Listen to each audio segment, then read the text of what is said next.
भारत के उत्तरी भाग में जंगलों के किनारे रामपुर नाम का एक गांव था, जहां बहुत सारे किसान रहा करते थे। एक दिन एक गाय घास चरने के लिए जंगल में ज्यादा अंदर चली गई। शाम ढलने के करीब थी। उसने देखा कि एक बाघ उसकी तरफ दबे पांव बढ़ रहा है। वो डर के मारे इधर उधर भागने लगी। वो बाघ भी उसके पीछे दौड़ने लगा।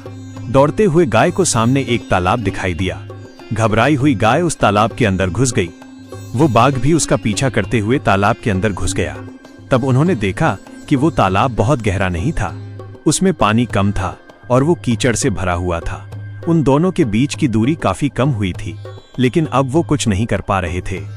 वो गाय उस कीचड़ के अंदर धीरे धीरे धंसने लगी। वो बाघ भी उसके पास होते हुए भी उसे पकड़ नहीं सका। वो भी धीरे धीरे कीचड़ के अंदर धंसने लगा। दोनों करीब करीब गले तक उस कीचड़ के अंदर फंस गए। दोनों हिल भी नहीं पा रहे थे। गाय के करीब होने के बावजूद वो बाघ उसे पकड़ नहीं पा रहा था। अगर आपको ये कहानी अच्छी लग रही है तो आप हमारे चैनल को सब्सक्राइब करें, ताकि ऐसे और रोचक वीडियो आपके लिए हम बनाएं। अब आगे।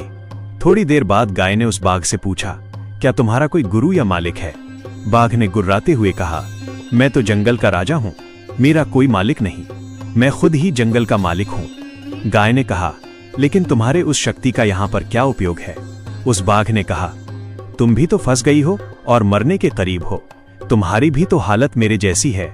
गाय ने मुस्कुराते हुए कहा, बिल्कुल नहीं, मेरा मालिक जब शाम को घर आएगा और मुझे वहां पर नहीं पाएगा तो वो ढूंढते हुए यहां जरूर आएगा और मुझे इस कीचड़ से निकालकर अपने घर ले जाएगा। तुम्हें कौन ले जाएगा? थोड़ी ही देर में सच में ही एक आदमी वहां पर आया और गाय को कीचड़ से निकालकर अपने घर ले जाने लगा।